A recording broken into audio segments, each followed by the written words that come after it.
ಸೌಜನ್ಯ ಅತ್ಯಾಚಾರ ಮತ್ತೆ ಕೊಲೆ ಪ್ರಕರಣ ರೀಓಪನ್ ಆಗುವಂತಹ ಸಾಧ್ಯತೆಗಳಿದೆ. ಈಗ ಆಲ್ರೆಡಿ ಚರ್ಚೆ ಕೂಡ ಆಗ್ತಾ ಇರುವಂತದ್ದು, ವಿಚಾರಣೆ ಕೂಡ ನಡೆಸೋದಕ್ಕೆ ಪ್ಲಾನಿಂಗ್ ಮಾಡಲಾಗ್ತಾ ಇದೆ.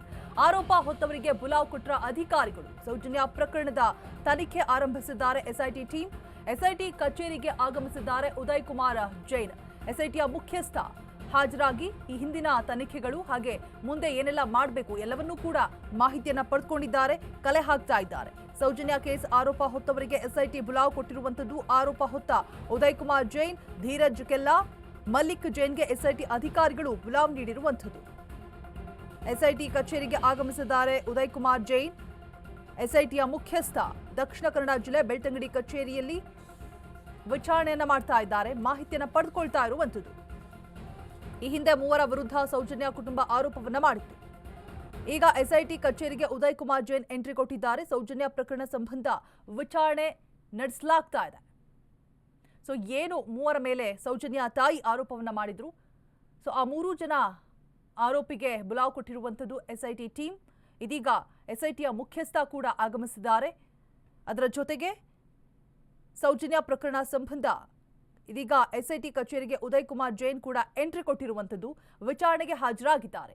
ಸೌಜನ್ಯ ಪ್ರಕರಣ, ಸೌಜನ್ಯ ಕೇಸ್ ಮತ್ತೆ ರಿಓಪನ್ ಆಗಿರುವಂತದ್ದು. ಸೌಜನ್ಯ ಪ್ರಕರಣ ಸಂಬಂಧ ಹೇಳಿಕೆ ನೀಡಿದ್ರು ಚಿನ್ನಯ್ಯ ಹಿಂದೆ. ಸೊ ಮಾಸ್ಕ್ಮನ್ ಸ್ಟೇಟ್ಮೆಂಟ್ ಅನ್ನ ಪ್ರಸ್ತಾಪಿಸಿ ದೂರನ್ನ ದಾಖಲು ಕೂಡ ಮಾಡಲಾಗಿತ್ತು. ಸೊ ಆ ದೂರಿನ ಆಧಾರದ ಮೇಲೆ ವಿಚಾರಣೆಯನ್ನ ನಡೆಸುವಂತಹ ಸಾಧ್ಯತೆಗಳಿದೆ. ಸೌಜನ್ಯ ಪ್ರಕರಣ ಸಂಬಂಧ ಚಿನ್ನಯ್ಯ ನೀಡಿದಂತಹ ಹೇಳಿಕೆಯನ್ನ ಪ್ರಸ್ತಾಪ ಮಾಡಿ ಆತ ಕೊಟ್ಟಿದ್ದಂತಹ ಸ್ಟೇಟ್ಮೆಂಟ್ ಏನಿದೆ ಆ ವಿಚಾರವಾಗಿ ದೂರು ಕೂಡ ದಾಖಲಾಗಿತ್ತು. ತನಿಖೆ ನಡೆಸುವಂತೆ ದೂರನ್ನ ನೀಡಿದ್ರು ಸೌಜನ್ಯ ತಾಯಿ. ಎಸ್ಐಟಿ ಅಧಿಕಾರಿಗಳಿಂದ ಕಂಪ್ಲೇಂಟ್ ಕೊಟ್ಟಿದ್ರು ಕುಸುಮಾವತಿ. ಸೊ ಅದರ ಆಧಾರದ ಮೇಲೆ ತನಿಖೆಯನ್ನ ಮುಂದುವರಿಸಲಾಗುತ್ತೆ. ಸೌಜನ್ಯ ತಾಯಿ ದೂರಿನ ಮೇಲೆ ಇದೀಗ ಎಸ್ಐಟಿ ತನಿಖೆ ಮುಂದುವರಿಯುತ್ತೆ. ಕೇಸ್ ಬಗ್ಗೆ ಇದೀಗ ಆರೋಪಿಗಳಿಗೆ ಎಸ್ಐಟಿ ಬುಲಾವ್ ಕೊಟ್ಟಿರುವಂತದ್ದು 3 ಜನಕ್ಕೆ. ಸದ್ಯಕ್ಕೆ ಸೌಜನ್ಯ ಪ್ರಕರಣ ಸಂಬಂಧ ಉದಯ್ ಕುಮಾರ್ ಜೈನ್ ಎಂಟ್ರಿ ಕೊಟ್ಟಿದ್ದಾರೆ. ತನಿಖೆ ಕೂಡ ಆಗ್ತಾ ಇದೆ, ವಿಚಾರಣೆ ಕೂಡ ನಡೆಸಲಾಗ್ತಾ ಇದೆ. ಸೌಜನ್ಯ ಪ್ರಕರಣದ ಸಂಬಂಧ ಚಿನ್ನಯ್ಯ ಒಂದು ಹೇಳಿಕೆಯನ್ನ ಕೊಟ್ಟಿರ್ತಾರೆ. ಮಾಸ್ಕ್ಮನ್ ಸ್ಟೇಟ್ಮೆಂಟ್ ಅನ್ನ ಪ್ರಸ್ತಾಪಿಸಿ ದೂರನ್ನ ದಾಖಲು ಮಾಡಿಕೊಳ್ಳಲಾಗಿದೆ. ಹಾಗೆ ತನಿಖೆಯನ್ನ ನಡೆಸುವಂತೆ ಸೌಜನ್ಯ ತಾಯಿ ಕೂಡ ದೂರನ್ನ ನೀಡಿರ್ತಾರೆ. ಆ ಮಾಸ್ಕ್ಮನ್ ಕೊಟ್ಟಿರ್ತಾನಲ್ವಾ, ಆ ಸ್ಟೇಟ್ಮೆಂಟ್ ಅನ್ನ ಆಧರಿಸಿ ಎಸ್ಐಟಿ ಅಧಿಕಾರಿಗಳಿಗೆ ಕಂಪ್ಲೇಂಟ್ ಅನ್ನ ಕೊಟ್ಟಿರ್ತಾರೆ ಕುಸುಮಾವತಿ, ಸೌಜನ್ಯರ ತಾಯಿ. ಸೌಜನ್ಯ ತಾಯಿ ದೂರಿನ ಆಧಾರದ ಮೇಲೆ ಇದೀಗ ಎಸ್ಐಟಿ ತನಿಖೆಯನ್ನ ಮುಂದುವರಿಸ್ತಾ ಇದೆ. ಕೇಸ್ ಬಗ್ಗೆ ಆರೋಪಿಗಳಿಗೆ 3 ಜನ ಆರೋಪಿಗಳ ಹೆಸರನ್ನ ಏನ್ ಮೆನ್ಷನ್ ಮಾಡಿದ್ರು, ಸೊ ಅವರಿಗೆ ಬುಲಾವನ್ನು ಕೂಡ ನೀಡಿರುವಂಥದ್ದು. ಖಾಕಿ ಪಡೆ ಕಡೆಯಿಂದ ಸೌಜನ್ಯ ಅತ್ಯಾಚಾರ ಮತ್ತೆ ಕೊಲೆ ಪ್ರಕರಣ ರಿಓಪನ್ ಆಗಿರುವಂಥದ್ದು. ಆರೋಪ ಹೊತ್ತವರಿಗೆ ಅಧಿಕಾರಿಗಳು ಕೊಟ್ಟಿದ್ದಾರೆ ಬುಲಾವ್. ಸೌಜನ್ಯ ಪ್ರಕರಣದ ತನಿಖೆಯನ್ನ ಆರಂಭಿಸಿದೆ ಇದೀಗ ಎಸ್ಐಟಿ ಟೀಮ್. ಎಸ್ಐಟಿ ಕಚೇರಿಗೆ ಉದಯ್ ಕುಮಾರ್ ಜೈನ್ ಸದ್ಯಕ್ಕೆ ಆಗಮಿಸಿದ್ದಾರೆ. ವಿಚಾರಣೆ ಕೂಡ ನಡೀತಾ ಇದೆ. ಸೌಜನ್ಯ ಕೇಸ್ ಆರೋಪ ಹೊತ್ತವರಿಗೆ ಎಸ್ಐಟಿ ಬುಲಾವ್ ಕೊಟ್ಟಿರುವಂಥದ್ದು.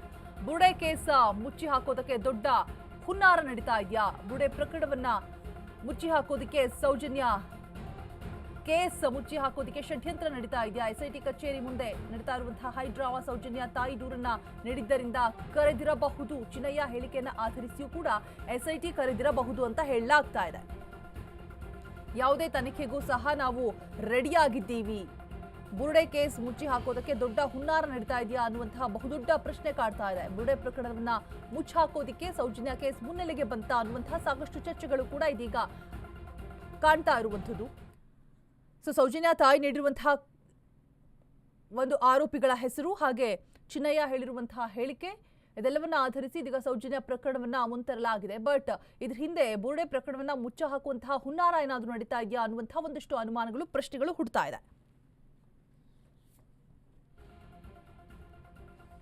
ಸೌಜನ್ಯ ಅತ್ಯಾಚಾರ ಮತ್ತೆ ಕೊಲೆ ಪ್ರಕರಣ ರಿಓಪನ್ ಆಗಿರುವಂಥದ್ದು. ಎಸ್ಐಟಿ ಕಚೇರಿಗೆ ಉದಯ್ ಕುಮಾರ್ ಜೈನ್ ಹಾಜರಾಗಿದ್ದಾರೆ. ಬೆಳ್ತಂಗಡಿಯಲ್ಲಿರುವಂತಹ ಎಸ್ಐಟಿ ಕಚೇರಿಗೆ ಹಾಜರಾಗಿದ್ದಾರೆ. ಸೌಜನ್ಯ ತಾಯಿ 3 ಆರೋಪಿಗಳ ಹೆಸರನ್ನು ಕೂಡ ಪ್ರಸ್ತಾಪ ಮಾಡಿರ್ತಾರೆ. ಸೊ ಇದೆಲ್ಲದರ ಹಿಂದೆ ಬುರುಡೆ ಪ್ರಕರಣವನ್ನ ಮುಚ್ಚಾಕೋದಕ್ಕೆ ಈ ಕೇಸನ್ನ ರಿಓಪನ್ ಮಾಡಲಾಗ್ತಾ ಇದೆಯಾ, ಅದರ ಹಿಂದೆ ಮತ್ತೊಂದು ಹುನ್ನಾರ ಇದೆಯಾ ಅನ್ನುವಂತಹ ಅನುಮಾನ ಮೂಡ್ತಾ ಇದೆ. ಬುರುಡೆ ಕೇಸ್ ಮುಚ್ಚಾಕೋದ ಆ ರೀಸನ್ ಇಂದಾನೇ ಈ ರೀತಿಯಾಗಿ ಕ್ರಿಯೇಟ್ ಮಾಡ್ತಿದ್ದಾರಾ, ಮತ್ತೆ ರಿಓಪನ್ ಮಾಡ್ತಿದ್ದಾರಾ ಅನ್ನುವಂತಹ ಒಂದಷ್ಟು ಅನುಮಾನಗಳ ಹುತ್ತ ಬೆಳೆದುಕೊಳ್ತಾ ಇದೆ. ಚಿನ್ನಯ್ಯ ಹೇಳಿಕೆಯನ್ನ ಆಧರಿಸಿಯೂ ಸಹ ಕರೆದಿರಬಹುದು ಒಂದು ವಿಚಾರಣೆಗಾಗಿ. ಆದರೆ ಯಾವುದೇ ತನಿಖೆಗೂ ಸಹ ನಾವು ರೆಡಿಯಾಗಿದ್ದೀವಿ. ವಿಚಾರಣೆಗೂ ಮುನ್ನ ಉದಯ್ ಕುಮಾರ್ ಜೈನ್ ಹೇಳಿಕೆಯನ್ನ ಕೊಟ್ಟಿದ್ದಾರೆ. ಸೊ ಸೌಜನ್ಯ ತಾಯಿಯನ್ನ ದೂರು ನೀಡಿದ್ದಾರಲ್ವಾ, ಸೊ ಆ ರೀಸನ್ನಿಗೆ ಕರೆದಿರಬಹುದು ಒಂದು. ಇನ್ನೊಂದು ಚಿನ್ನಯ್ಯ ಕೊಟ್ಟಿರುವಂತಹ ಸೌಜನ್ಯ ಪ್ರಕರಣದ ವಿಚಾರವಾಗಿ ಆ ರೀಸನ್ ಕೂಡ ಹೇಳಿರ್ಬೋದು ಅಂತ ಹೇಳಲಾಗ್ತಾ ಇದೆ. ಮಾಸ್ಮನ್ ಚಿನ್ನಯ್ಯ ಮೆಡಿಕಲ್ ಟೆಸ್ಟ್ ಮುಂದಾಗಿರುವಂತದ್ದು. ಬೆಳ್ತಂಗಡಿ ಆಸ್ಪತ್ರೆಯಲ್ಲಿ ಚಿನ್ನಯ್ಯಗೆ ಮೆಡಿಕಲ್ ಟೆಸ್ಟ್ ಮಾಡೋದಕ್ಕೆ ಮುಂದಾಗಿರುವಂತದ್ದು. ಇಂದು ಮಾಸ್ಮನ್ ಎಸ್ಐಟಿ ಕಸ್ಟಡಿ ಅಂತ್ಯಗೊಳ್ಳುತ್ತೆ.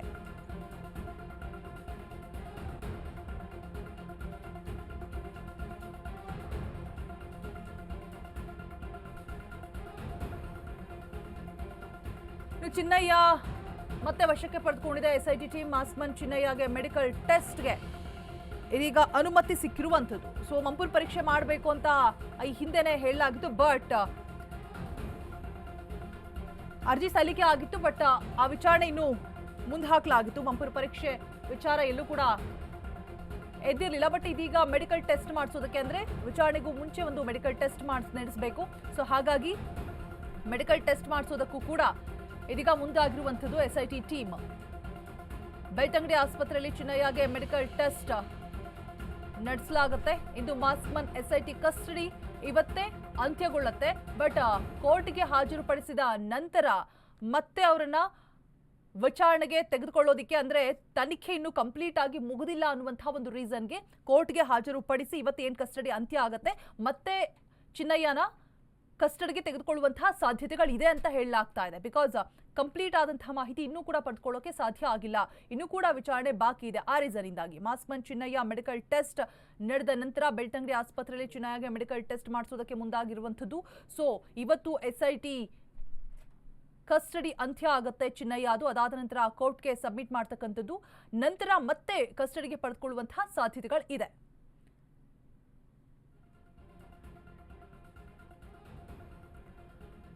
ಸೊ ಚಿನ್ನಯ್ಯ ಕೊಟ್ಟಿರ್ತಕ್ಕಂತಹ ದ್ವಂದ್ವದ ಹೇಳಿಕೆ ಇಷ್ಟೆಲ್ಲ ಚರ್ಚೆಗೆ ಕಾರಣ ಆಗಿತ್ತು. ಮೊಬೈಲ್ ಯೂಸ್ ಮಾಡೋದಿಲ್ಲ ಅಂತ ಹೇಳಿದ್ರು.